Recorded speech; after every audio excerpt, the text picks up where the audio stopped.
There's a certain tote bag that's been going viral on all of the social medias lately. I won't call it by its name. This particular bag costs between $350 and like $450, depending on what you order and how you customize it. And it's literally made from bandanas. So today, I'm going to show you how to make one for under $20, and it's still going to be just as cute. Let me show you how.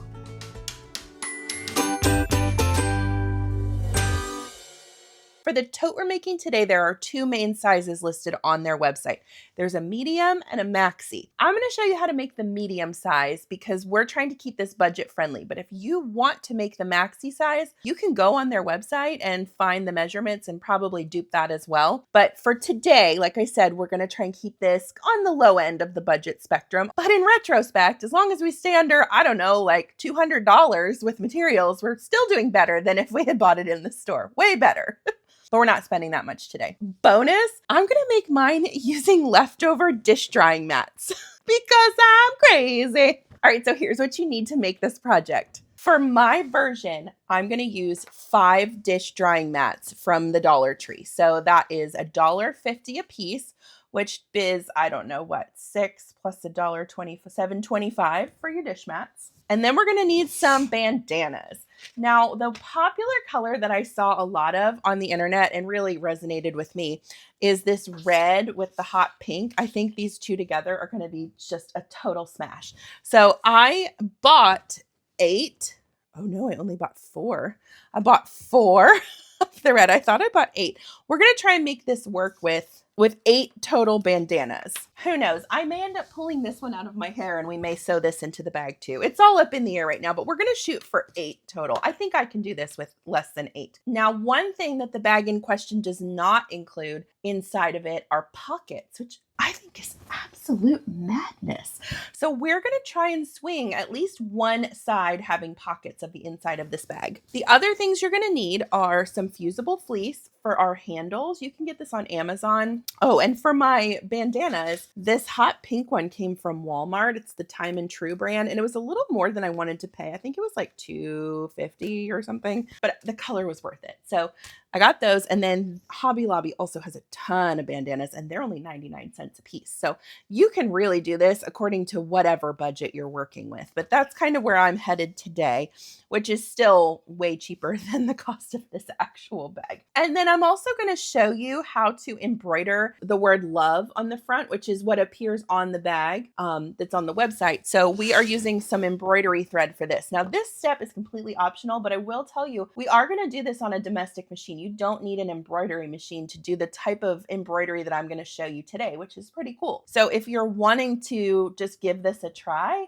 maybe try it on a scrap piece of fabric first before you throw it on the front of your bag. But it's super easy. As long as your machine can do a zigzag stitch and a straight stitch, you can make this project. The other thing that is going to be a non-negotiable on this project is the size of your needle. And I'm going to need you to get at least 90-14, if not a 116 denim needle. That's because these dish mats are thick. And so when we're sewing through some of those heavier seams, I don't want you to have a broken needle issue.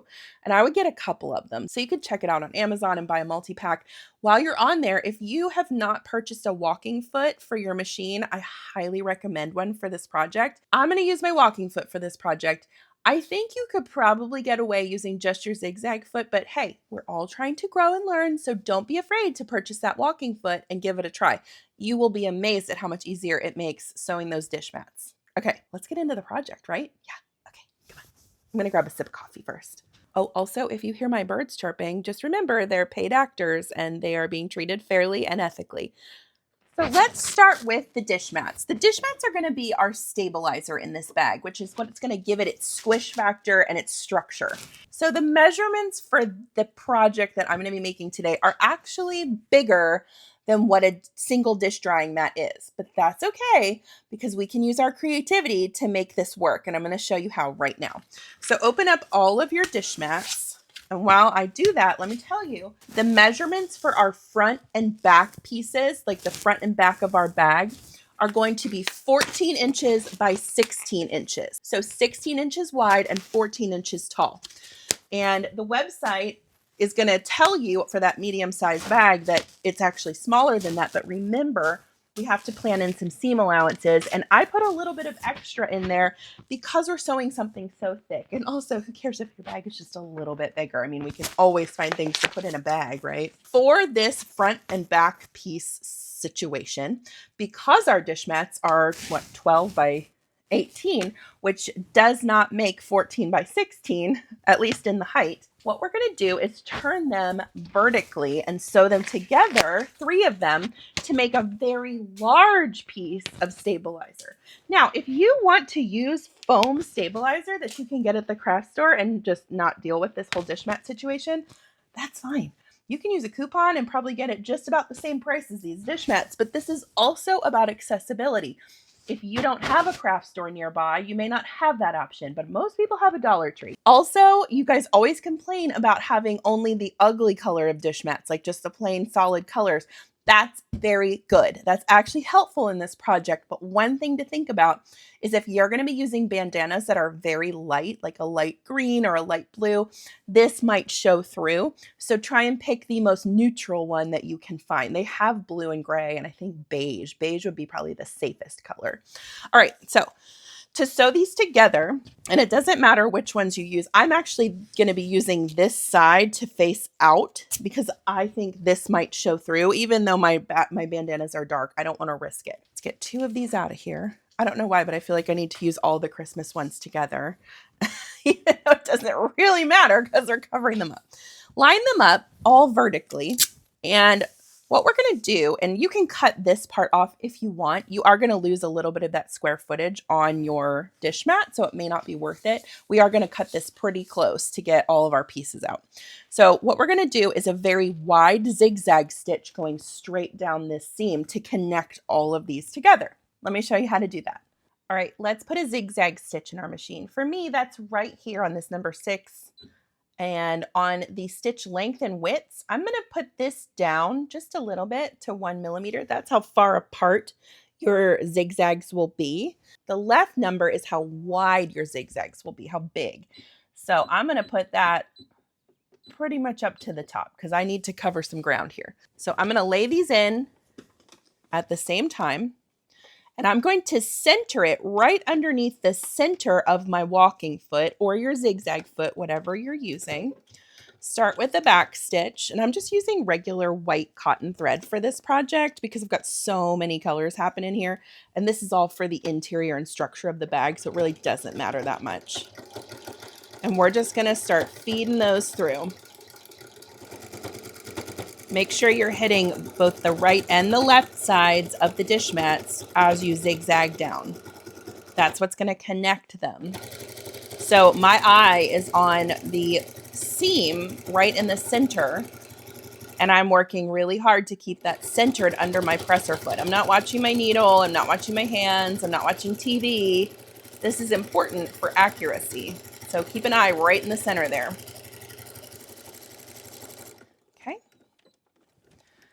Cut that. And now you see we've got a Mondo dish mat. Okay, we're going to make it even bigger. So let's add one more. And this is giving us just an enormous piece of stabilizer, which is really helpful for this project. So that's a good thing to keep in mind is even if you are limited by a 12 by 18 dish mat, you're really not because you can sew them together and create a monster dish mat.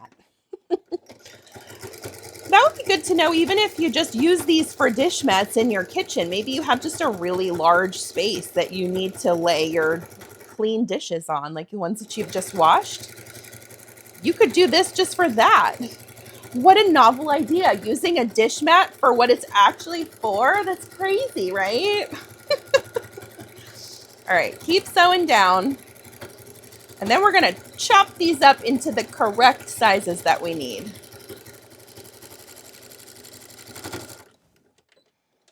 Lovely. All right, let's go over to the cutting table and we're going to cut these down to the correct sizes now. Okay, I've got this lined up on my mat and I have it measured over 14 inches and that would be the height. So actually I'm going to do, which way do I want to cut this? I'm going to cut it over 16 inches. So we'll get the full width on this cut. Now we're going to measure up 14 inches. So I'm going to turn it and find the 14 and we'll cut right there. Now save this because we're going to use it. We're going to use as much as we possibly can to make this as little waste as possible. All right, so this is one front piece of your bag. Repeat that with the same, what you've got left of that big dish mat. So we'll do 16 and then 14. Stupendous. All right, lovely. So we've got two big pieces right here. Now, we need to make the sides and the bottom pieces. So we're not going to box the corners on this project. We're actually going to be making panels for the sides and the bottoms that will all connect. So what we're going to need to figure out is the depth of how deep we want this bag. So on the website, I think it says something like 6 inches. I'm going to cut my pieces 7.5 inches just to be on the safe side. So we're going to do 7.5 inches deep, and we're going to do 2 pieces that are 14 inches tall. And before we do that, let me see if we've got 5 dish mats here. So and this is all the rest of what we need to cut from those dish mats. So we may be able to do this just on these pieces. Let's put this one aside. Maybe we can do this out of 4. Probably not, but maybe. I like to be hopeful. So we're going to measure over 7.5, and we need 14 inches tall. And then we'll do this one 14 inches. Actually, do I have 16 on this one? Yeah, the bigger piece that I need is the bottom piece. So I'm just going to go ahead and make sure I have that. It's best to cut your big pieces first. You can finagle the smaller pieces, but the big ones are really hard if you can't. So we're going to cut this one 16, and this will be the bottom of our bag. Okay, set that aside, and let's see, this will not be big enough. We need 2 that are 14 inches tall. So we could connect these and be good stewards of our fabric, of our dish mat, and connect these actually, and probably I think if you want to, and you only want to purchase 4 dish mats, you actually could do that and look, I'm going to do it that way. Let me show you, because why not? Let's Franken piece this all together. So to do that, we're just going to redo our zigzag stitch, and my machine is still set up for that zigzag stitch. So I'm going to line these 2 pieces up together. If you need to trim them so that they're nice and even, that's fine. I just cut on this line, so I know that's nice and sharp. So we'll shove this under here.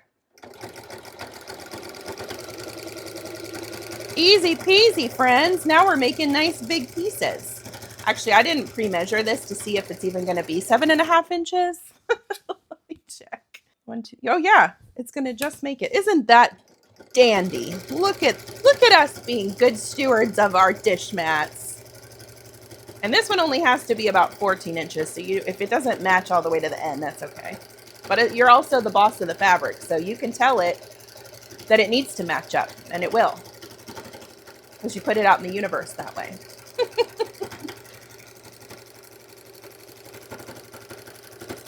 Gorgeous. Cool. All right, now I'm going to actually connect these other 2, and then I'll meet you back over at the cutting table, and I'll show you how to cut your side panels. You're doing great. All right, I'm just going to stack these right on top of each other and cut them down to the size I need. So that means we're going to cut right along. Well, you know what? Let's make even less cuts. I'm going to put this right up against the edge. Then we don't even have to cut that side. Think smarter, not harder.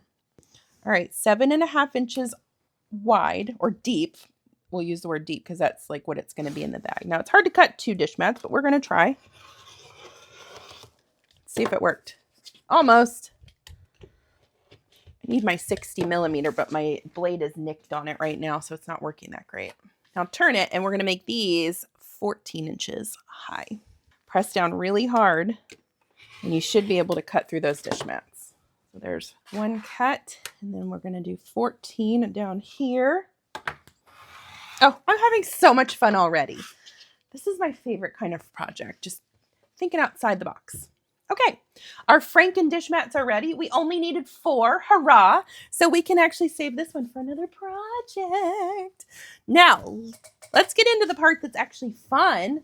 Well, first of all, let's get rid of all this junk. You might need a vacuum to do this project. Dish mats are messy. I'm going to take my bandanas over to the ironing board and just take all the paper off of them and give them a quick press. I may actually throw just a teeny bit of starch on there as well so that they're nice and crisp for what I'm trying to do, because let's face it, bandanas are a smidge thin. So Go ahead and press all your fabrics, and I'll meet you back here and show you how to cut them up. We're gonna start with our main pieces. So grab those 2 dish mats, and let me say this, placement matters on this project. So whatever you want showing at the top of your bag, you need to make sure is at the top. So don't just cut this willy-nilly. Actually, like, think about it. And one way that I do that is by putting the side that's real visible face up for a minute while I'm laying it out and just sort of figure out where I want that stuff to fall. So like right now, that's a little more. Now you want to leave some for the seam allowance. Actually, I think that'll be okay. We're going to lose some of this to the seam at the top. But like, I think that, I can kind of fold it to show you. I think that looks really pretty. So I'm going to lay this down. You can cut this however you want. Now this does not have to be cut perfectly right now. So I'm just actually going to cut across the bottom. We'll trim it up when we're done quilting it, and I say that very loosely. Now, while we're here, let me straighten it out just a bit. Bandanas are a little finicky, so I'm going to flip this now to the correct side because I want the red side facing out. And they are not always printed very evenly, so you do kind of need to pay attention to that. I'm going to grab some basting spray while I'm here, and I'm going to just turn this side up a little bit. Spray this down. This will just help keep everything in place while I'm sewing my quilting lines on it. This is optional. The dish mat automatically kind of sticks itself to fabric, but I just don't want to be wrestling with it. Lovely. Okay, this piece is ready. Double check the front, make sure you don't have any wrinkles. Now's the time to fix it if you do. And now that it is straight, I am going to trim it up just a little bit more because we do need some accuracy on our quilting line. So now we can trim it. I leave it long when I do the basting spray because it keeps it from getting on my table. It's a sticky mess.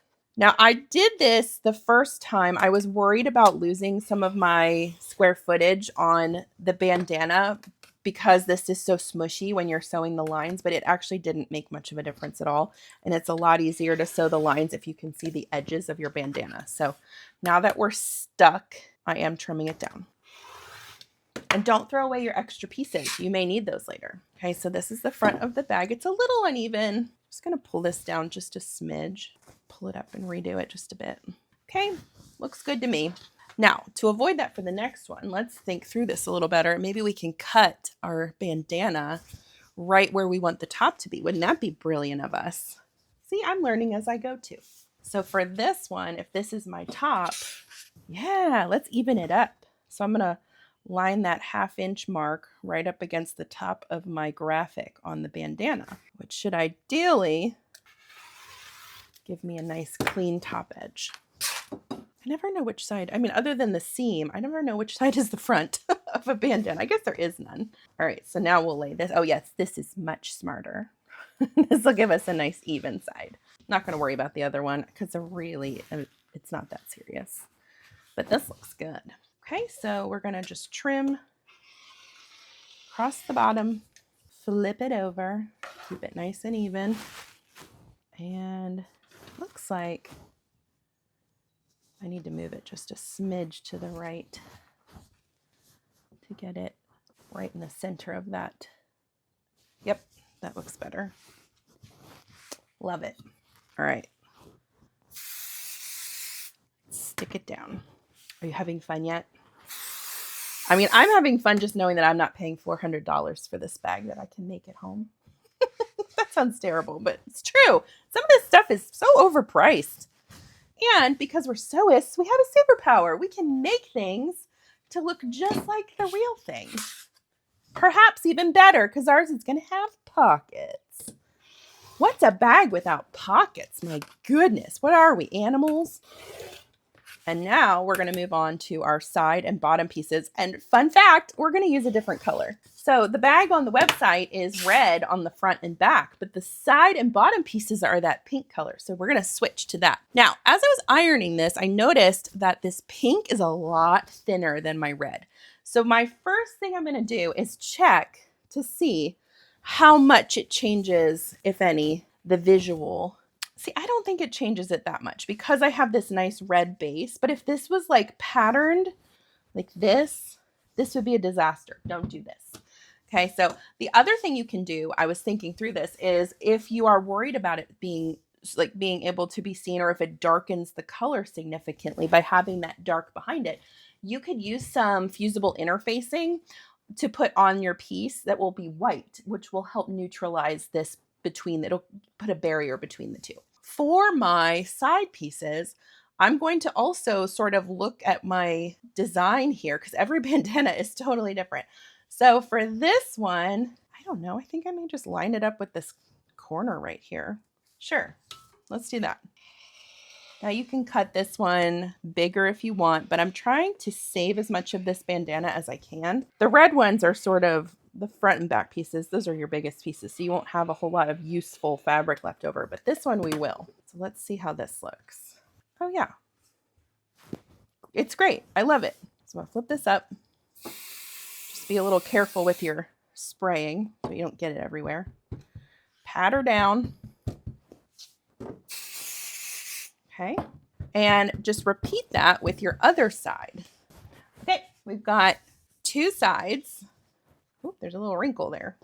If you don't like it, lift it, respray it. You can also press this with your iron. There we go. All right, we got two sides, front and back. Now we need to do the bottom, which is also going to be pink. Now I don't think, maybe, nope. So now we're going to cut into bandana number 2 of the pink. Yeah, I'm just going to line it up with the bottom. I mean, it's the bottom of the bag. It's not that big of a deal. I am trying to keep it like where there's not a whole lot of plain pink hanging out. Like this edge border thing. I'm trying not to use that because I do want as much bandana effect in this as I can. Let's be honest, bandanas are having a moment right now. I think a lot because of this bag. Plus they're just cute. This will be a perfect summer tote. You're going to get so many compliments on your beautiful handmade bag. Okay, spray that one and then we'll move on. Okay, now just to get all of our cutting out of the way, we also are going to cut our lining pieces, which will be just a smidge smaller than our main pieces. And for that, you can kind of decide how you want to do it. Like if you want to do the opposite of what you did for the front, that might be fun. So if we do the main pieces in the pink and then the like sides and bottoms in red, you could do it all in one color. It's totally up to you. Now, the one thing I am going to do though is add a pocket if I have enough fabric, because we need a pocket. I mean, you just need a pocket. It's just like, that's just good sense, right? I'm on my last 2 full-size bandanas, but I have a ton of leftover fabric that we can get our handles and everything else out of that we need. So I'm just going to trust the process here. I'm going to line these up on top of each other. This is the inside of the bag, so it's not as serious of getting the pattern, you know, spot on. I'm just going to line this up, cut around it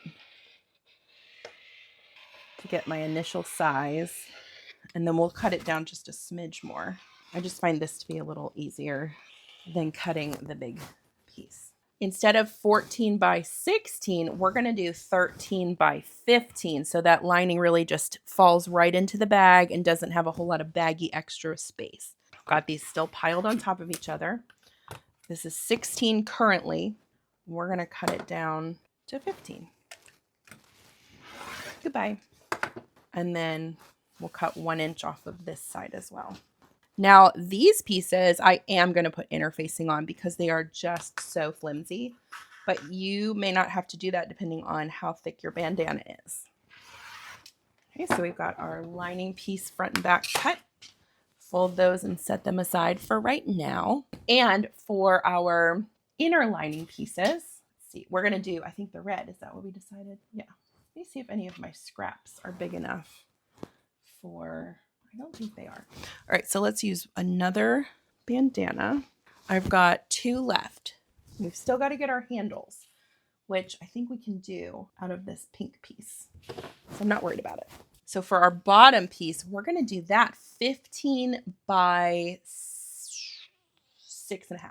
If you want to just cut it, you can. I'm going to cut off the red because I want as little plain space as possible. And we'll do 6.5. by 15. Okay, so there is your bottom piece. And we need to cut the 2 side pieces. And those are going to be 13 by 6.5. So let's see, how long is this? It's right at 13, so I'm just going to do it. That'll save us some fabric. And this time I am going to let it just be in the red because it's the inside of the bag. Who cares? We don't want to run out of fabric just to be fancy. Okay, 6.5 for that first side piece, and then 6.5 again. Cool. All right, so our lining is cut. Now let's cut those pocket pieces. What do we have left? And handles. Let's think through that too so that we don't run out of fabric because we've got to have handles for our bag. So for the pocket, if I know we can get, I'm just going to risk it. I'm 90% sure that we can get all of our handle material out of this leftover stuff. So I'm going to use this last bandana strictly for pockets. And what I'm going to do is I'm going to have enough for one side of pockets. And I'm measuring this up against this side panel piece. I don't want it to be as tall as, but I do want it to be fairly tall. That looks pretty good. Yeah, I like that.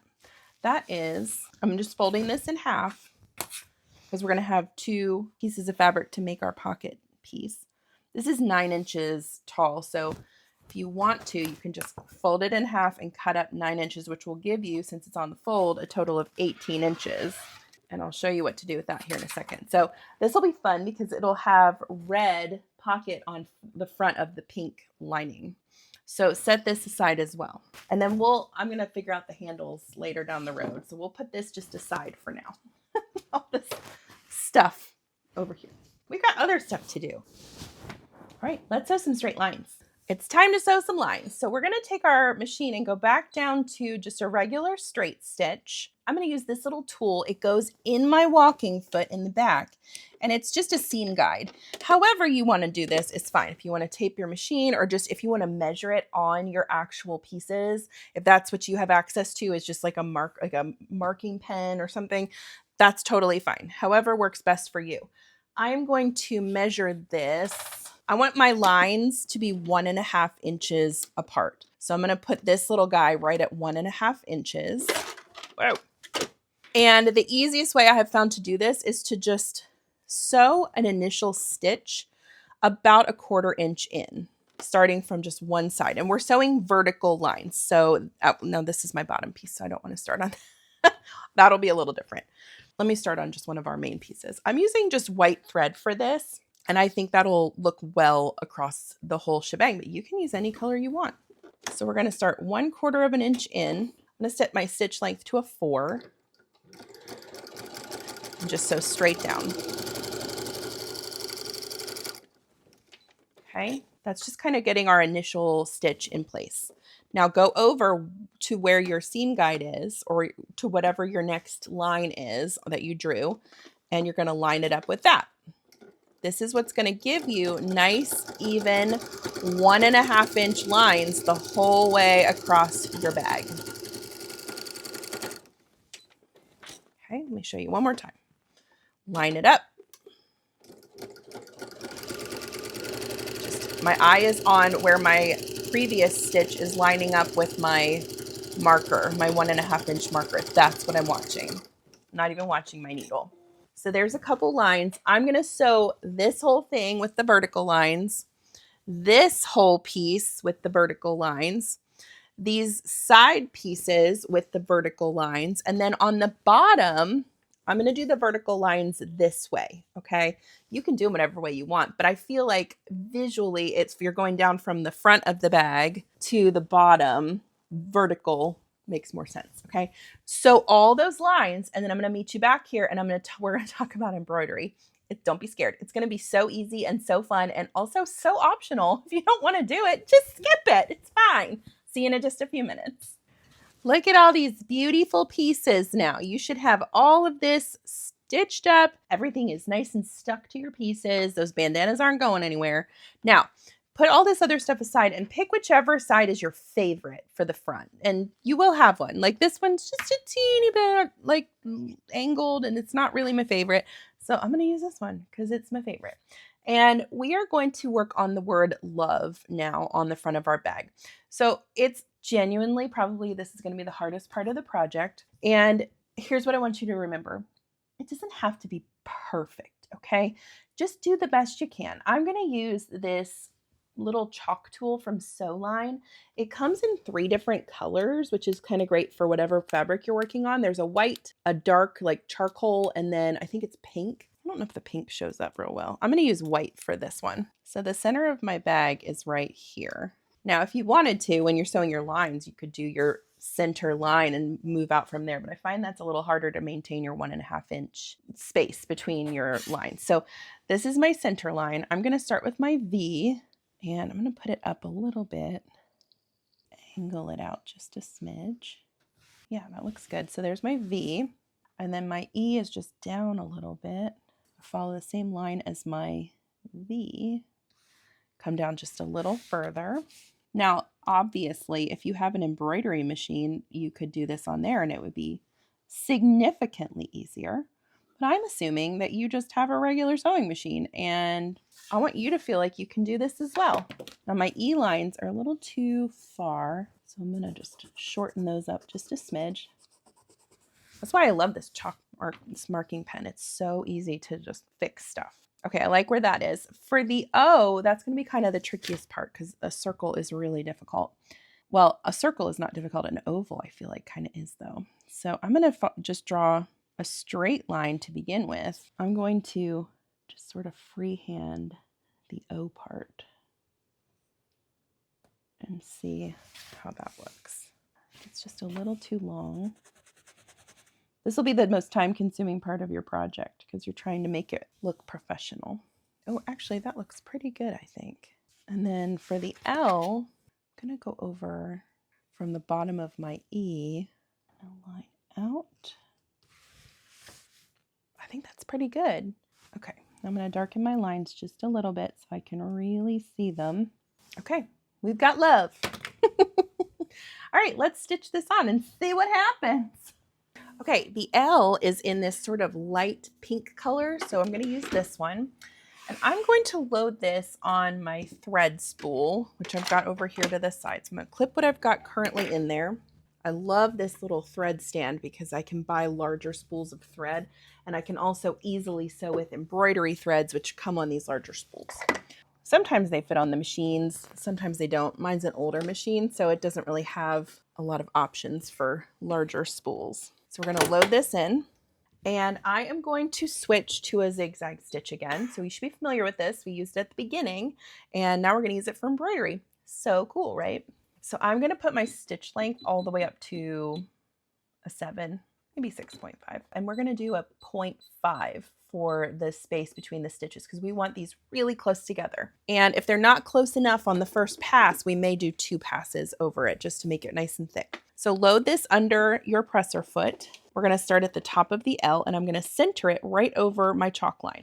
Do your first back stitch, and now we're going to just let the machine stitch this all the way down. I'm not pushing this, I'm just guiding it to stay on the line. And the reason I'm not pushing it is because it needs to stitch multiple times in the same area to get that nice thick embroidery line. So I'm going to let my machine do the work here. I can already tell though, just by looking at it, that it's not going to be thick enough for my liking. So once I reach the end of the line, I'm going to back stitch and cut it. And then I'm going to go back up to the top of the line again, and we're going to do the whole thing again. And that's when the stitch will really set itself and get nice and thick.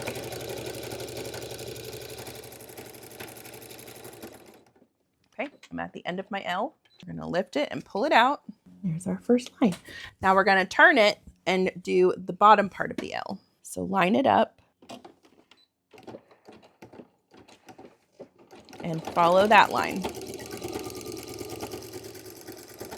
Okay, I'm going to go over that again. Back stitch. So that's how you're going to do your L, V, and E. And I'm going to show you how to do the O together, but I'm going to let you on your own for the V and E because you can handle it. And we'll go ahead and trim any loose threads that are hanging around here. And this little section is actually not making me happy, so I'm going to do it over again one more time.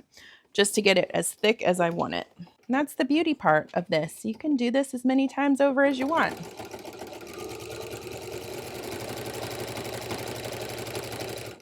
This is gonna look really good. Oh yeah. Ow.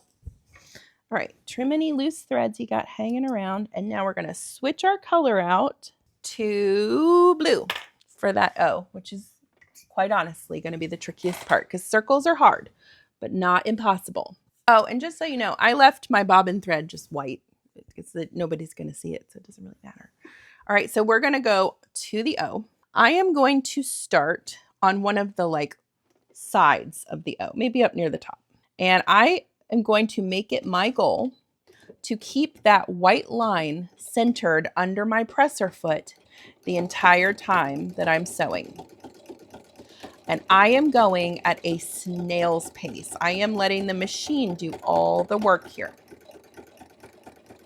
I am just very slowly turning this as we go. The sides are not the problem. It's these little tighter corners where you have to do the rounded part that can be a little tricky. Slow and steady, y'all. Just teeny tiny turns. Okay, I'm getting on that part where I'm going to have to do a bit of a tighter turn. So what I'm going to do is slow down.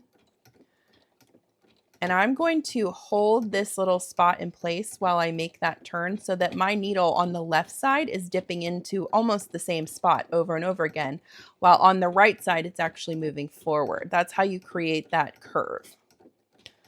So I'm controlling the fabric right now by turning the right side a little further than the left side, just a bit. And you just take your time on this. Don't rush through those bottom tight curves until you get through the curve area.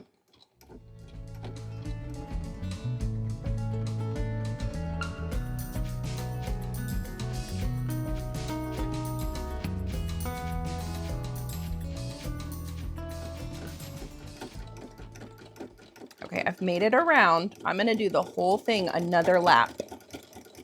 I want these stitches to be nice and satiny and smooth. You just take your time, and once we get to the end of this, you're gonna finish your V and your E with the other colors. Your V will be yellow, and your E will be hot pink, okay? You guys can do this. Just keep up the good work. It doesn't have to be perfect to be beautiful. You're doing great. I'll see you on the other side. You've got this. Excuse me, was that you over there being totally awesome and doing embroidery on your sewing machine? I think it was. Look how cute this turned out. I love it. Now, the version on the internet that I've seen has little hearts. If you want to try that, you can. I don't have that option on my regular machine. I would have to go to my embroidery machine to do that. And I'm trying to keep this very beginner friendly. So we're just going to stick with the word love. The other thing you could do is draw it out with your little chalk marker, and you could hand stitch it, just a hand satin stitch using whatever color thread you want. It's totally up to you, but this is what we've got right now, and that's what we're sticking with because it's cute. Let's put this bag together. This is so easy. The first step to putting this bag together is we're going to switch to our sides and bottom and do those first. So take your bottom piece and you lay your two side pieces out sort of the way that you plan for them to look and make sure it looks pretty to you. And what you're going to do is just turn this one so the pretty sides are touching, and we're going to sew right here with a 1/2 inch seam allowance. Now I did switch back to my white thread, and we're going to get out a zigzag stitch zone and do a 2.5 to make this a nice utility stitch that will hold tight. So lay this under your machine, and in case you're not sure what your 1/2 inch measurement is, make sure that you're using the correct part of your presser foot. For me, that's the right edge of my presser foot if my needle is on the left. So that's what I'm going to do. We're going to back stitch and sew it. I mean, honestly, from here, this project is cake. You've got this. So if you've made it this far, I'm super proud of you. And if you haven't made it this far, that's okay. We all learn things and do them in our own time. All right, so we've got our first two pieces put together. Lay this back down. Take your left side and put that pretty side together. And we're going to sew a nice straight 1/2 inch seam. This is where you'll be glad that you have that 116 needle on and your walking foot, because it makes it so much easier. The walking foot is like 4-wheel drive for your sewing machine. It pulls everything together much easier. Okay, so now we've got this nice long strip, and we're going to attach it to the front or the back, whichever piece you want to do first, of our bag. Grab some clips for this step. I bought this tin to hold my sewing clips, and in true fashion, it does not only hold my sewing clips, but everything else. And now I can't get to my sewing clips. I'm gonna have to come up with a better solution. You try stuff, you see if it works. Many times it doesn't. So what we're gonna do is, you need to visualize this. We are sewing this obviously inside out. So how this, oh, it's gonna be so cute. How this is gonna go is, we want to attach these 3 sides, kind of like a little shadow box. So that being the case, I'm just going to hold it up and start at this top right corner and clip down to my first corner. And the trick to this, and I'll show it to you when we're sewing it, is we're going to pivot right within this seam, which is a 1/2 inch. It's kind of like a little cheat to know when to pivot your piece. So we're going to just clip it for now, and then you turn it. Okay, it's going to feel a little weird, but you need to tell the fabric where to go, not the opposite.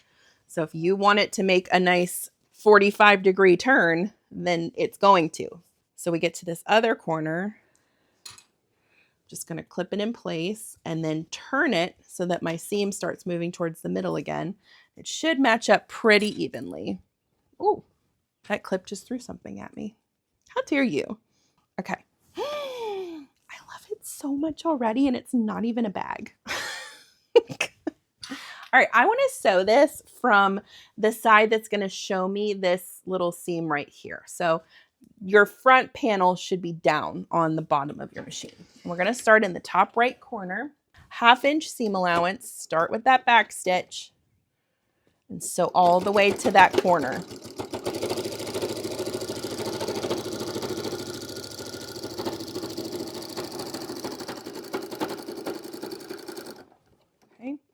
As you approach it, just keep everything nice and flat with your fingers. And now we're in like tricky zone. So focus in, focus in. We're going to sort of unfold this bottom area and flatten it out and pull it down to the corner as best you can. And I want to land right in this little 1/2 inch divot here. So I'm going to flatten everything else that's in my way while maintaining my 1/2 inch seam allowance. And when I hit that seam right in the center there, I'm stopping. I'm going to lift my presser foot, but leave my needle down, turn the work towards me, lower my presser foot again and line it up with that 1/2 inch, but I'm also going to make sure that I'm evening everything out on the bottom. And then once I have that, you can keep going. See, that wasn't so hard. It feels scary, and it's especially hard if you're trying to like read a pattern and understand what they're telling you to do on that corner step, because it doesn't make sense without a visual. So I'm hoping that you will be able to do it because you're able to see this visual I'm creating. So another way to kind of mock this up is to grab it up at the top and sort of flatten it out so it looks like a V. That'll help you get where you need to go. And then make sure you're pulling it down into that corner as tight as you can. And then keep going until you hit the middle of that 1/2 inch seam, because that's how you know you're a 1/2 inch away. Move everything to the left, lower it, and keep going. You did it, you're awesome, you did it. You're sewing a bag that costs $400, but it won't for you today, because we're making it with dish drying mats and bandanas. Okay. Oh, we're halfway there. So cute. The brighter the colors on this bag, I feel like the more compliments you're going to get. If you go cray-cray with the colors, people are going to be like, what is that gorgeous bag? You're going to be like, I made it. Thanks. All right, let's attach the other side. Now, make sure, this one was obvious because we had love going upwards, but make sure that you face this the correct direction and hold it up. I mean, that's the easiest way to see how to attach this, is to stand your bag up as best you can and hold it up the way you want it, and then just start clipping it. Okay, I'm going to clip this. I'm going to sew it exactly the same way, pivoting in that 1/2 inch seam. And once I get that done, I'm going to show you how to do the next step. You're doing great. Okay, let's see what we got. I'm going to turn it right side out just because it's perfectly fine to take a look right now and see how you feel about it. Oh, this is cute.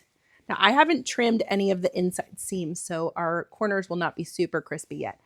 However, this is a good time to stop and look at all of your seams and make sure that you caught everything in your stitches, because you don't want any pieces of that bandana hanging out all raw, edgy, and sad. I'm going to carry this everywhere.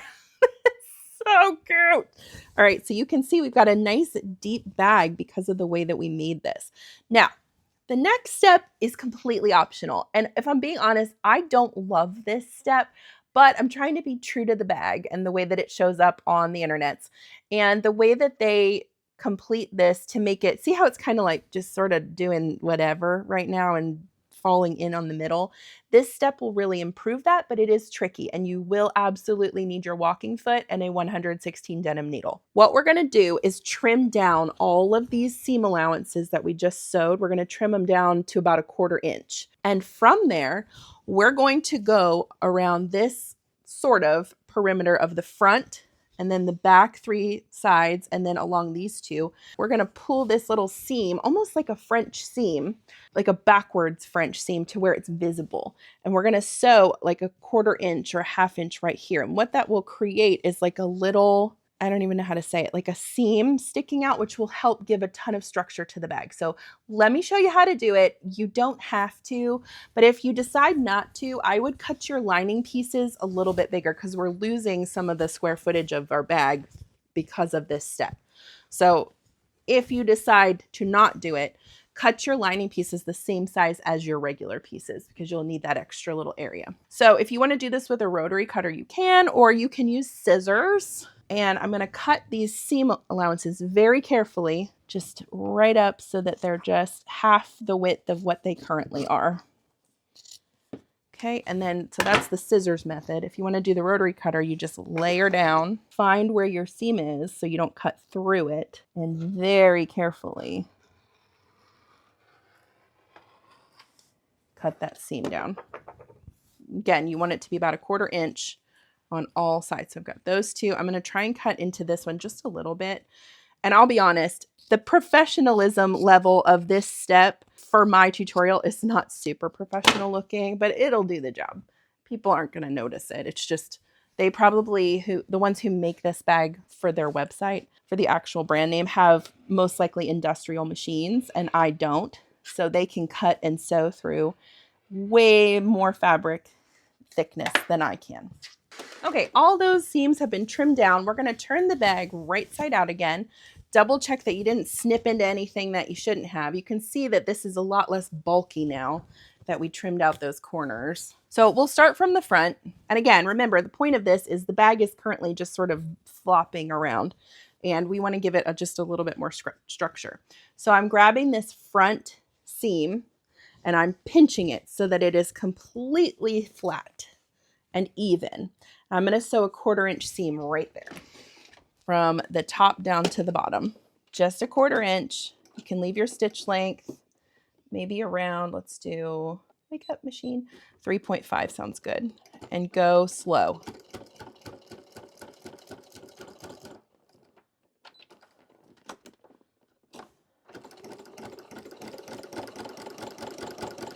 Keep everything nice and flat.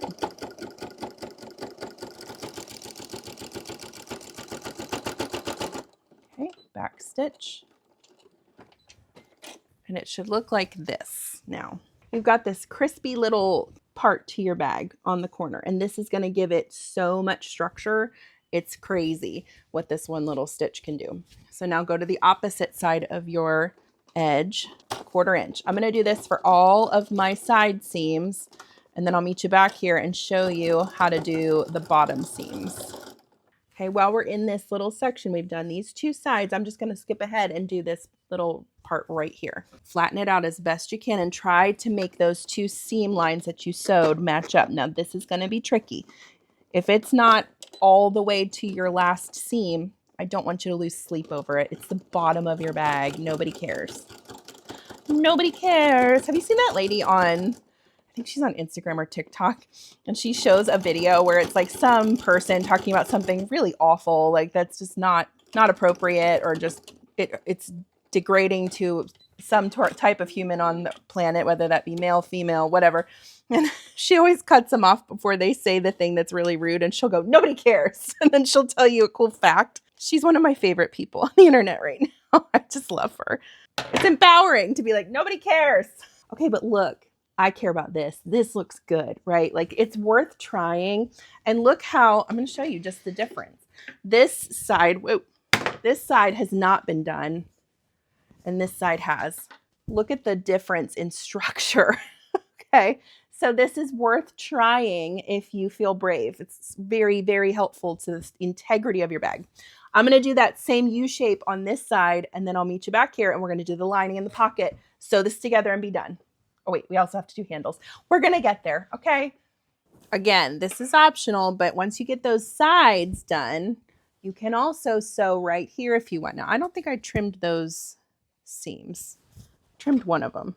Did I trim those? I wasn't planning on doing this. Oh, I trimmed one of them, but not the other one. Trim those seams down and sew them if you want to, or not. You don't have to.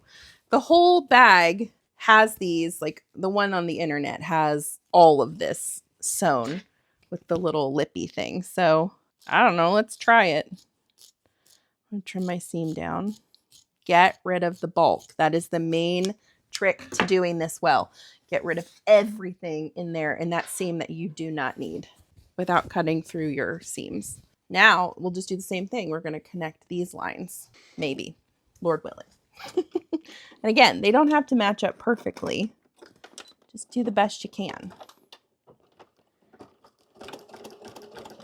But I promise you, you will not be able to do this without that denim needle. It is so vital to this step. Because when I made the practice version of this bag, I only had 9014s in my stash, and I broke like 6 needles. It was miserable. I almost threw this thing out the window, I'll be honest. But I love you guys, and I want you to be happy. And so many of you have asked, can somebody make can you show us how to make that call it by your name bag? I mean, here's the thing. If they're making $400 a pop on these bags, just more power to them. But you guys know how to sew. And if you buy that $400 bag, I'm going to be very disappointed in you because I know you can do this. All right, now we've got our bottom sewn. Let's switch it to the front side, and then we'll make our lining. Okay? Okay, love you. Be back in a second. For our next step, I want you to grab some lightweight interfacing, fusible interfacing, and for all of your lining pieces, I want you to put some interfacing on the backs of each one. This is especially going to be helpful with this pink one. If it's real thin like this, you're going to really need that. The red would probably be okay, but there is just something about having that interfacing placed on your lining pieces that I think really adds to just the professionalism and how it feels and the way that it holds up its structure. So I'm just literally laying this right on here and ironing it on. And with fusible interfacing, you'll have to do a few passes to get those glue dots to melt into the fabric, but it shouldn't take too long. And I'm just going to cut around this when I'm done. So we'll just trim it. And again, it doesn't add a ton of structure, but just a touch, which is helpful. You could use a thicker version if you wanted to, but we've got so much bulk in this bag already that I'm not trying to make it even more difficult for you guys. So press it on there and then make sure you let all those pieces cool. And then once you have everything covered with interfacing, I'll show you how to put the handles together as well. For the pocket piece, which was this like one that we folded in half, we are going to, let me think, we're going to cut this down a little bit further, but what I'm going to do right now is I'm just going to line half of it. So wherever that fold was, I think more than that would be overkill because it's already going to be a doubled up piece of fabric. You could probably skip this entirely if you want. But that's what I'm going to do is just, and I'm focusing it right in the middle because this only has to be, I think we said, 15 or some smaller number inches wide. Why do you guys listen to me? Why do you watch my tutorial? I don't know anything. I'm an idiot. Okay, trim this up. You watch it for the train wreck that I am. I know it. Okay, so what we'll do here is we'll fold this way and we'll cut it down to the right size. Actually, we can do that right now. So this is the lining piece that we're matching it up against. So just cut it the same width as your lining. There, problem solved. And I'll show you how to sew that pocket in just a little bit. Okay, keep doing your interfacing and I'll meet you back here. Everything is pressed on, all that interfacing. Now let's cut our handles. For the handles, on the picture that I'm working from, the red is the long handle, and then you have a shorter handle in the pink. But let me see, I may not have enough of the red. I might. Oh, I think I might. It may all not have the pretty like white design on it, but whatever. We'll just go with our feelings here. What we need is approximately, well, this is truly up to you, but what I'm trying to get is a 60-inch strip of 4-inch wide. Let me see. This is 4. This is 4. What else do we have? This is 4, and the rest of that would be 4. Oh, we are good. Okay, so what I'm going to do, way to use all that you've got, right? We are going to have literally nothing left over from this project. But I promised you 8 bandanas total. That's what I'm sticking to. So this is perfect. This is 4 inches right here. We're going to cut all of those pieces 4 inches.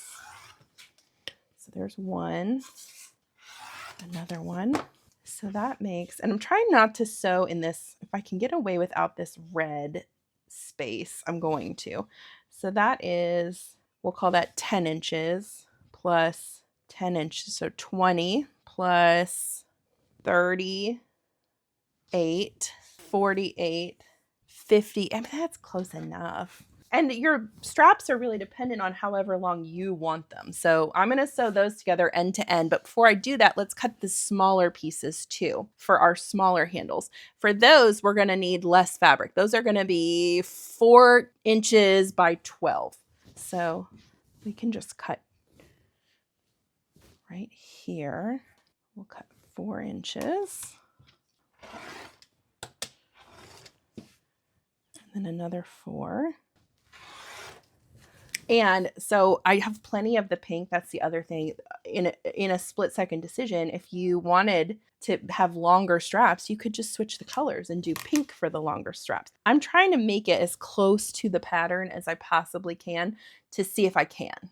It's kind of the fun of it for me. But you do whatever works for you. So this is going to be 12 inches, and this is just a shorter handle for carrying the bag. But listen.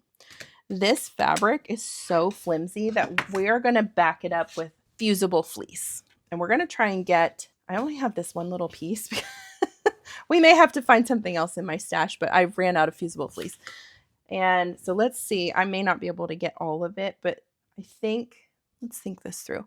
The more important fabric that will be put through more of the wringer is going to be this red. So let's see if we can get all of this. Yeah, I think we can. I think we can get all of it out of that for both handles, but we'll see. Before I do any of that, I'm going to sew these together. We're going to sew. I still have the little tag on these. Get off here. So again, I don't want as much in the red area. See this little blank area? So I'm going to, and I'm trying to keep my design running along one consistent side. Okay. So I'm going to put these together and sew them right along, right along the edge of that design. Perf. Okay. Pull it out and just go ahead and trim that to like a 1/4 inch while you're sitting right here. All right. Continue down the line. We're just piecing this together as best we can. I'm trying to be a good steward of my fabric.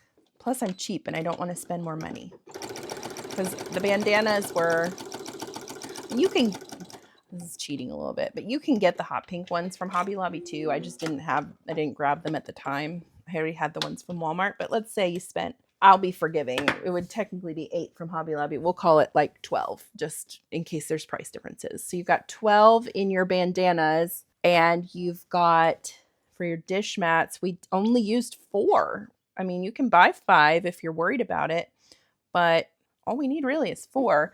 And those cost $1.50 each. So that's 4 plus $1. Wait, 50. My math is bad.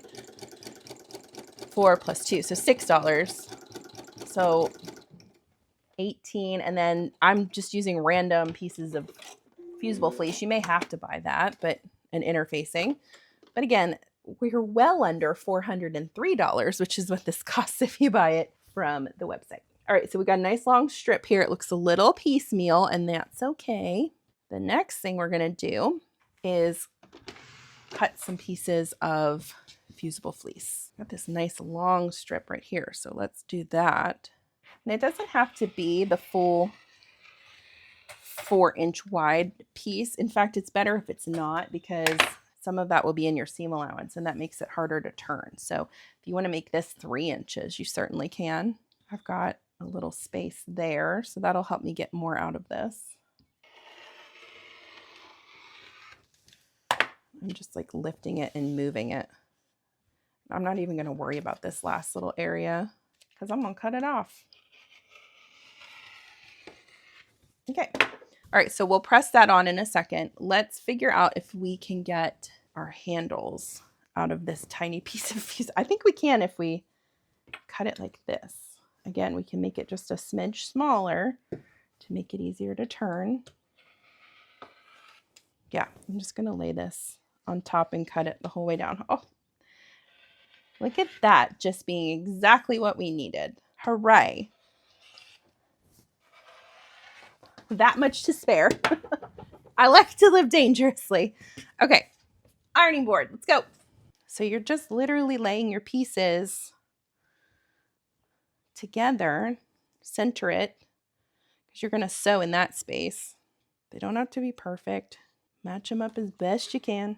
Actually, move this over just a little bit. And press. I like to get it started from the side that I have it kind of measured out on. And once it's tacky, I'll flip it, press it from this side because it's thinner. So that means the heat's going to penetrate faster. Cool. Lay that aside. Let it cool. If you love her, leave her alone. Center it. And literally, guys, this is all you're doing over and over. Do it on your handle pieces too. And then we'll get to sewing these together. We'll attach them to the bag. We're going to start with these smaller handles. So put them pretty sides together and we're going to sew along this edge a 1/4 inch seam. Start with a back stitch. Make sure your raw edges are lined up nice and straight. We're creating a tube.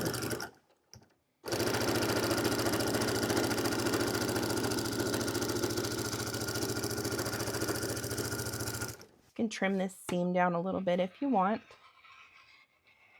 I'm going to grab my tube turner, which looks like this. And all you do is stick the tube in and start pushing your fabric through it. And I like to use the non-pointy end of my stick. And you just start working it through. Once you get it started, if you keep pushing, it should come out the other side. This is a little trickier because we use that fusible fleece, but it should still work. Then you just pull the tube off and it's turned. Magic. Okay. Take this over to your ironing board and press it so the seam is in the back. Okay. So you have this beautiful side on the front. You can also do it so your seam is on the side. Both of them are pretty inconspicuous. I just like the look of it when it's on the back. So I'm going to do that and then I'll meet you back here in just a second. I'm going to show you how to top stitch. I'm not even taking you to the ironing board. I'm just going to press it and then show you. So again, we wanted this to be 12. It's right at 12 inches, which is great. And all we're going to do for the top stitch is put it up to a 3.5 and I'm going to stitch 1/8 of an inch away from either side. This really helps the professional look of the stitch of the handles. Top stitching is chef's kiss. It's just exactly what you need to make a project look professional. Okay, flip it around and do it on the other side, 1/8 of an inch away. Gorge. And then this is ready to go. It's nice and thick. It's going to be able to hold the weight under the bag instead of like the bandana just ripping. Okay, repeat that on this one. And then we're also going to repeat that same process on the long one. But I want you to do, before you do that, is to cut your piece in half so that you have two straps, because trying to turn that right side out through the tube with that long of a tube is going to be nearly impossible. So just fold it in half like this and cut right along the fold. Okay, and then it's the same exact process. You're just going to fold those pretty sides together and then stitch it. And now this one, if you stuck it to the side, if everything's on this side, it would make sense for you to put this side facing up for the straps, but you do it however you want once you flip it. I'm going to do all of the straps, and then I'm going to show you how to baste them to the bag. Okay, so these handles are done. I still have to top stitch these handles. I wanted to give you an update about how long they ended up being, and they are 58, no, that's not right, 10, 20, 28 inches long, which is kind of funny because I didn't measure that. I just did it on like by eyeballing it. And the funny thing about that is 28 inches is my favorite length for a strap on a bag. And that just came from like years of making bags and figuring out what works for me. But it's just crazy that like I can eyeball that now. Yeah, 28-inch drop is comfortable to me. I have big arms though, so you may not want that long of a handle on your bag, and that's totally fine. You just make it however long you want. And the bonus to that is if you don't make them that long, you don't need as much fabric, which means you could get by with probably, I'm not gonna say less than 8 bandanas because we are cutting it pretty close, but you know, you do you. All right, I'm gonna finish top stitching these, and then I'm gonna show you how to baste them to the bag. Actually, let me just finish top stitching this one, and I'll show you how to baste it because we're ready to do that step. I can't wait to show this bag off to my daughter. She's been looking at those bags online and she thinks they're super cute. So maybe I'll have her pick some bandanas and I'll make one for her. Like, that's what's the fun part about this project, is it's so custom to whatever colors you like best, because bandanas come in a million different colors. All right, so take your bag. I'm just going to show you this on the front and find the middle. So fold it in, grab a clip. And I'm going to do this a little differently than the way that it is on the internet. The way that they do it on the internet is this handle is sewn into the seam, and then this handle is attached to the front of the bag with like a little X marks the spot kind of thing. I just don't like that. I don't want to deal with that. It's more work than I'm willing to put into it. So what I'm going to do is just put both of them in the seam. So I need to have room for both handles.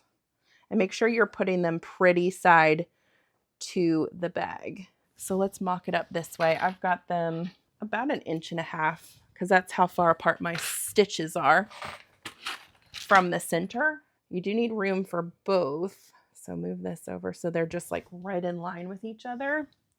And then turn it up. Make sure it's not twisted. And we'll go 1.5 inches. Yeah, that's 1.5 inches. So from here, we'll do 1.5 inches.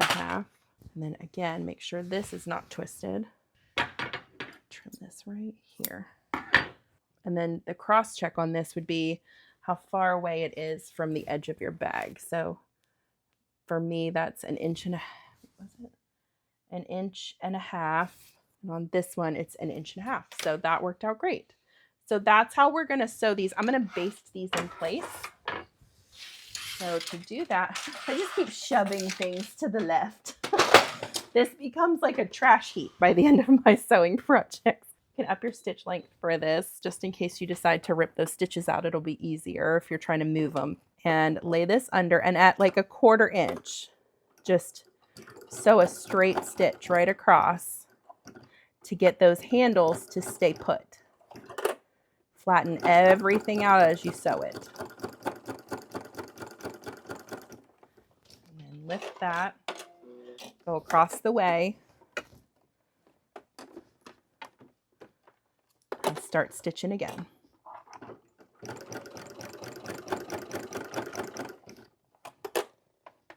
I like to keep those handles just cozied up right next to each other. I think that looks really nice. And now your bag has handles on the front. So finish up basting them on the back, and then we'll move on to the next step. Pocket and lining time. Okay, this is our pocket. Remember, you put interfacing on 1/2 of it. Fold it so the pretty sides are touching. We're going to sew this seam right here. So this one's already together because we didn't cut it. But if you did, cut that one too. We're going to sew this at a 1/2 inch or a quarter. Let's do a 1/4 inch. Put your stitch length back down to a normal, like a 2.5. Run this through. This is such an easy way to make a pocket. I love this method. Once you have that sewn across, turn it right side out. And you can sew this like with the seam at the top, but look how pretty it looks if you turn it a little bit. And this is just going to be in the back. So you can do this however you want. But I think if we make the little circle kind of the center point, that'd be fun. I'm going to press these 2 side seams. I'm not even taking you with me, but just press them, make them flat. Figure out which is the top and which is the bottom. I don't think it really matters to me. And you're going to sew a top stitch, whichever one is the top. Try and keep this nice and straight because that makes it look very professional. So whatever you're lining it up with your eyeballs, that's what you should be watching. Gorgeous. Now, depending on how many pocket like separators you want, you can divide this however. I think I'm just going to divide it in half and have 2 nice big pockets. So to do that, I'm just going to fold it in half and I'm going to press it with my fingers and then open it up, and where that crease is, I'm going to draw a line. You know what? I'm not even going to draw a line. Yes, I am, because we're going to handle it here in a second. So I'm going to draw a line. Yep, perfect. All right, grab one of your lining pieces, like the main piece. Decide whichever is going to be at the top. This has more stuff, so I'm going to make that the top. And I'm going to lay this right on top here. Now, you don't want it right at the top because you might sew it into the seam allowance, first of all, or it might be so high up that you can't access it.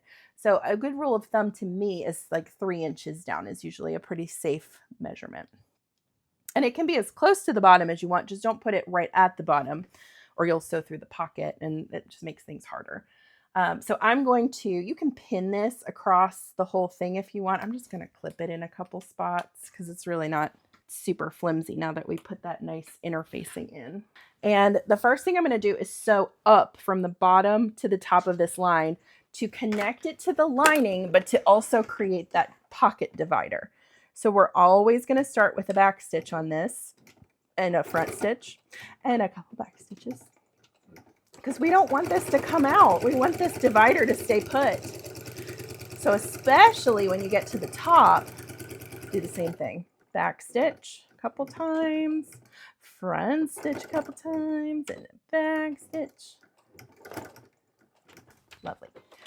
Now we've got that divided, we're going to sew a U shape. So we're going to go down, across, and up at a 1/4 inch because we want this to be smaller than the seam allowance with which we are sewing it when we are ready to like put the whole bag together, which will be a 1/2 inch. Otherwise, it'll show, and that's kind of a bummer. So sew all the way down. This stitch won't be visible. A 1/4 inch away, or maybe an 1/8, whatever you want. Stop, pivot, and sew straight across. Now this will be visible, so try and get this one nice and straight. But again, it's the interior pocket of the inside of your bag, so it's not really like worth crying over if you mess up. Promise. Okay, 1/4 inch away, lift, sew up. I'm getting antsy to be done because I want to like see the bag finished. I'm so excited about it. Now, remember when we put the bag together with like the 3 bottom inside pieces and then put the front and back panels on? We're repeating that whole thing again, exactly as it was. So start with your bottom and side pieces, lay them out exactly the way they need to be. Fold this in. Sew it with 1/2 inch seam allowance.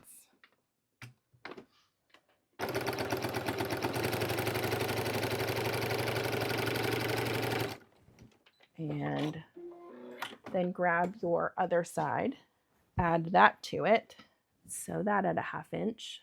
We're essentially creating 2 bag shapes, and we're just going to combine them and sew around the top. Isn't that clever? So we've got that all done. Now, remember, let's start with the tricky one. We're going to lay it in, kind of mock it up the way that you think it should look. Start at that top right corner, line up your raw edges and start clipping.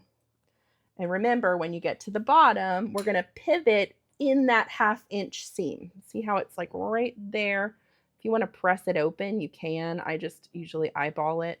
Make the turn and go the whole way around. Now, don't skip on the clipping or pinning of this step, because you may end up getting things a little out of whack, and you will have to go back and redo all those stitches if you're not measuring it properly or estimating how much you need for each side, if that makes sense. So do take the time to clip. I swear, my clips just disappear now. I'm sure most of them are under my sewing table somewhere. I'm gonna move that down to a 2.5. I want this to be a good utility stitch. 1/2 inch away, start with a back stitch, sew down,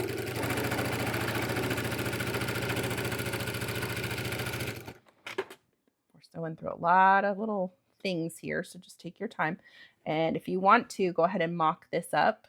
So kind of fold it like a V shape. Get that 1/2 inch right into the corner of your bag. Lining. Sew until you get into that seam allowance. And then pivot everything. And keep on going. Realized I never finished my coffee. I wonder if it's still hot. I've been working for like 4 hours, but I mean, it's non-dairy creamer. It's probably fine, right? It's still warm and it tastes good. I love coffee. Okay, so we've got this side figured out. And now we're gonna do this side.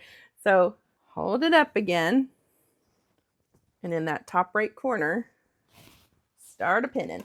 All right, so I'm going to do this because it's literally what we just did. So if you're confused, just rewind and do that part again.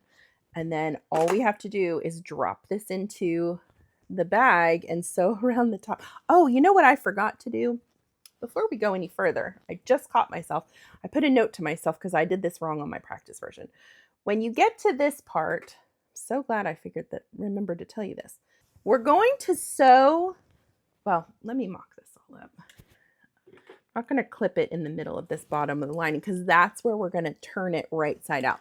You can leave a hole in the top if you want when you're sewing around the top perimeter. I think people have a lot of feelings about that. Like, because whenever I do it one way in a video, everyone's like, no, leave the hole the other place. But then whenever I do it in the other place, y'all complain about that too. So it's up to you. I'm going to leave the hole for my turning out spot right here in the bottom of my lining. So that means when I sew this just now, well, let's sew it together. I'm going to sew down and over in about 2 inches, stop, leave this empty, and then pick it back up over here. But to make you understand that a little better, again, if you're a visual learner, here is the visual. All right, so load it back under, 1/2 inch seam allowance, sew like normal, straight down.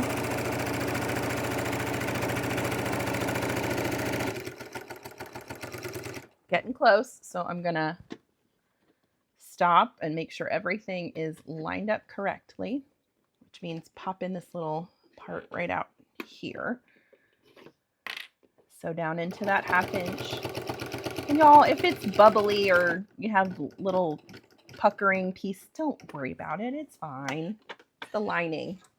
We're so close to being done. I don't want you to turn negative now. We've made it this far. I'm going to sew in about 3 inches, back stitch. Okay, you see how I didn't finish that line of stitches to turn the bag right side out. So pull this out, line everything back up, skip down all the way down here, load it back in, and then start sewing again. And do a couple back stitches. You want those stitches to be nice and secure because we're going to be pulling this whole bag through that hole, which can cause trouble. So you want those locked and loaded.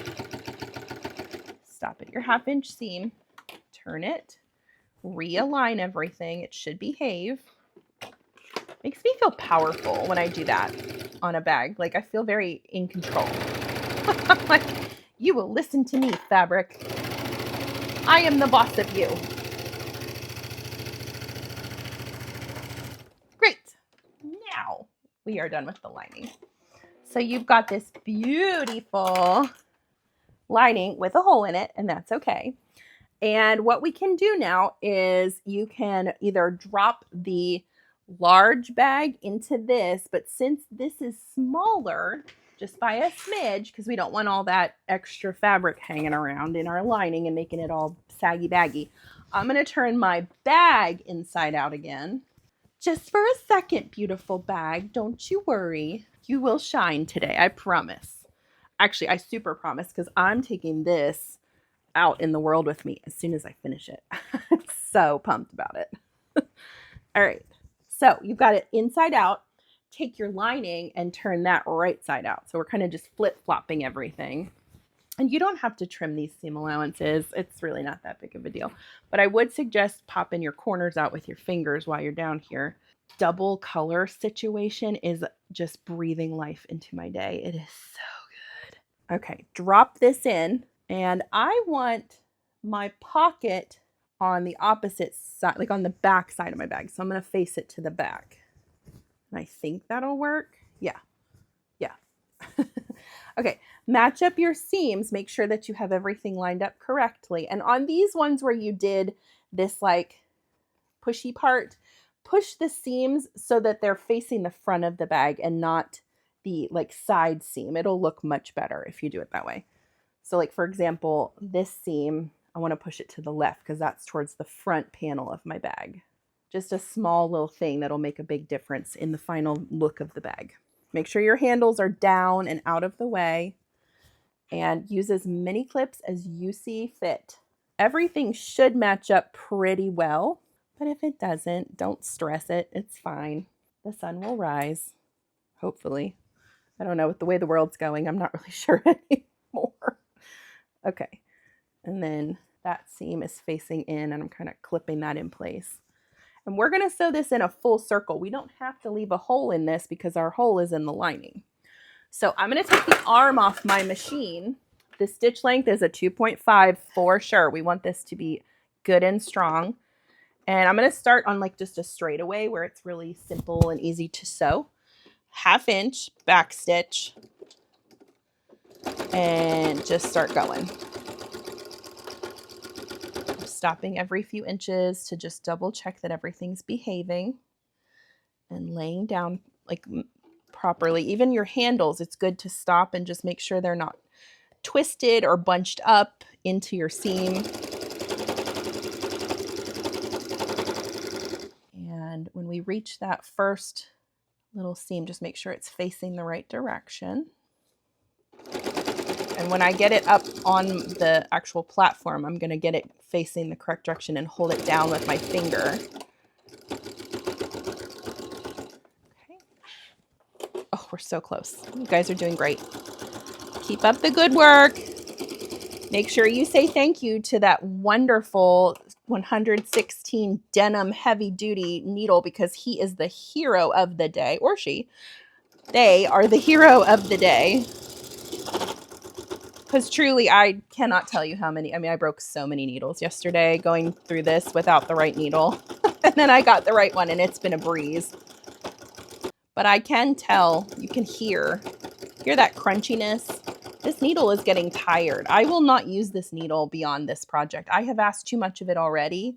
I could have switched it out already if I wanted to. I'm going to just keep chugging along to see if we can get through this.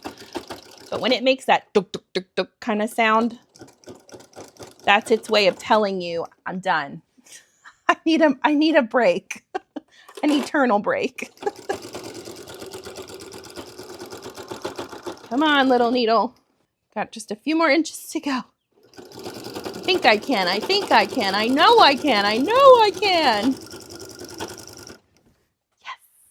It's time to turn the bag right side out. I am wicked proud of you. And I'm proud of myself. I was like a little hesitant to take this one on because I didn't want it to be super hard for you guys, because it's fun when you can make something that looks tricky. And so I tried really hard, especially with like the machine embroidery, to do it on my regular domestic machine so that you don't feel left out. I want you to be able to tackle this one. What I will tell you is this will be easier on a machine that's a little bit more hardy. Like if you just got like a $60 machine from Walmart, I'm just gonna be honest, this may not pan out super well. You can still try it, get that walking foot and the denim needle, but some of them just don't have the horsepower to really plow through some of this stuff. So be patient with yourself. Oh, I love you. I love you so much. Okay. That's how I kiss my son in the morning. I grab his face, say, I love you so much. He goes, oh, kiss me again. My littlest is my loveliest. Oh, he just is so sweet. They're all sweet.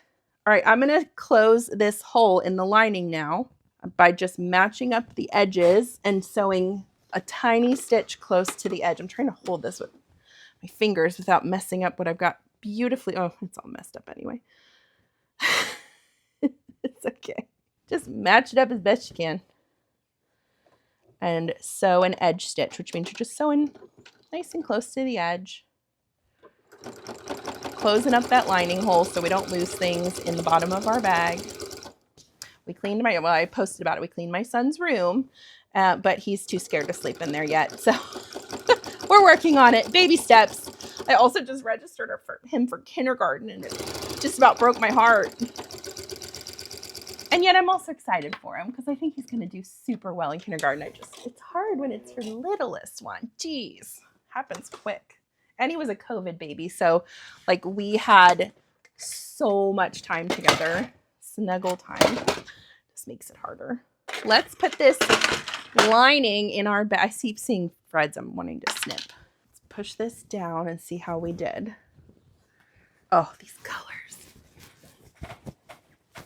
Yes, the lining is nice and snug in there. I mean, it's pretty close to what you see on the internet, y'all. Like, I don't know what else you want. Now, we do need to do one last step. See how this is popping up? That's because of that foam stabilizer.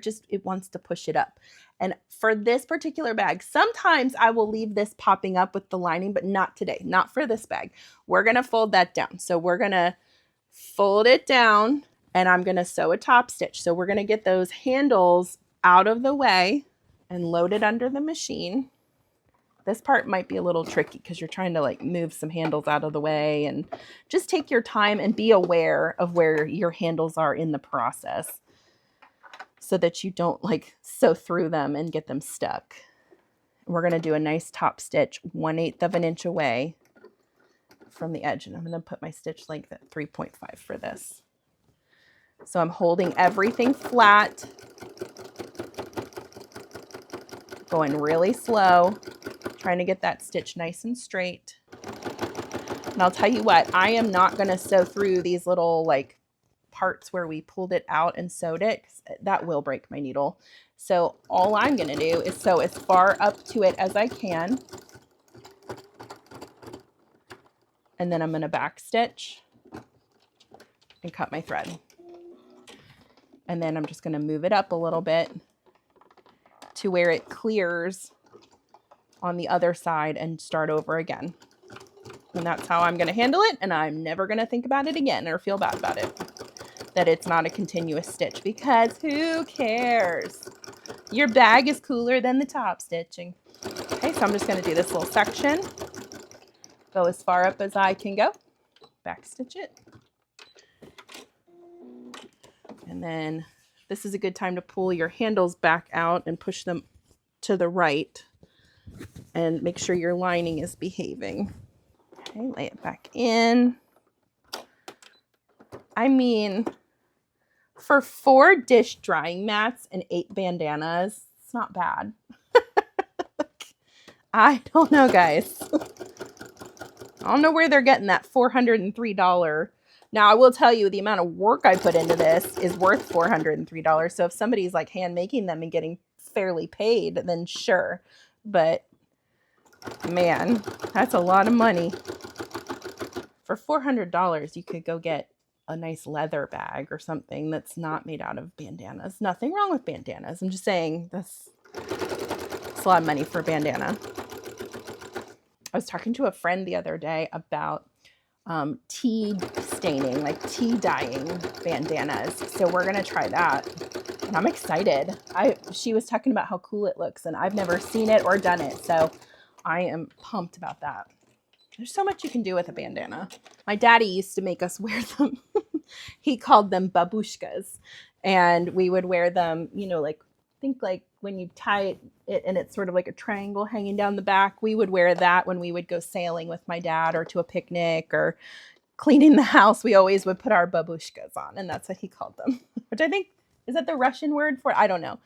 I'm not great with languages, but he's not Russian. Actually, for a long time, we thought we were super German. And when we did some ancestry work, it turns out we're very much French and English and not very much German at all, which is kind of hilarious because my sister and I would always say, like, well, that must just come from our good German stock. Like, we really like, you know, pork and sauerkraut and like German things and Dutchy things from Central PA, Pennsylvania Dutchy. That's what we'd call it. So I don't know. Maybe we're just German in our hearts. All right. Last little top stitch area. Please hang in there, needle. You're almost done. I promise. You're doing so good. Just going to meet up with my other stitch here. I started this in kind of a wonky place, but oh well. You know, like right in the front center of my bag. As one does. Could have started at a corner, but not me. Get it out. Grab your snips and take care of any of those loose ends there. And you're going to find little just threads a bunch. So maybe just hold on to your snips the first day that you have this bag, because we made so many stops and starts along the way. And that's fine. That is okay. The other thing that's helpful about when you sew that top stitch into the top of the bag is now your lining should sit down just a little bit lower and really snuggle in right to those corners, which is great. You guys. Ah! What do you think of my handmade dupe of the Call It By Your Name tote bag? Was it worth the less than $20? Would you pay $400 some for this bag? Or do you think maybe you can try making it at home for under $20 with some dish mats and some bandanas? I mean, you tell me. Let's try it on. So here's the inside of the bag. We've got those two nice big pockets right in there, super deep. It's got plenty of room for all of your baubles and treasures. You can carry it by the short handle if you want, which is perfectly adorable. And again, this is the medium size bag. If you want to make the maxi bag, you could look up the measurements online. I just don't have a need for that large of a bag. And again, I was trying to keep it budget friendly for y'all. And here it is over my shoulder. Oh, you guys. Did I just break the internet? Because I'm pretty sure I just broke the internet. So this is my version and tutorial for the Call It By Your Name bag. I hope that you make one, but don't tell anybody that you learned it from me. I hope you make one and have so much fun carrying this around and getting all kinds of compliments about your beautiful bag. I'm Chelsea with She Sews Seams. Make sure to like and subscribe so you can stay up to date on all of my upcoming content, and I will see you next time. Happy sewing, everyone.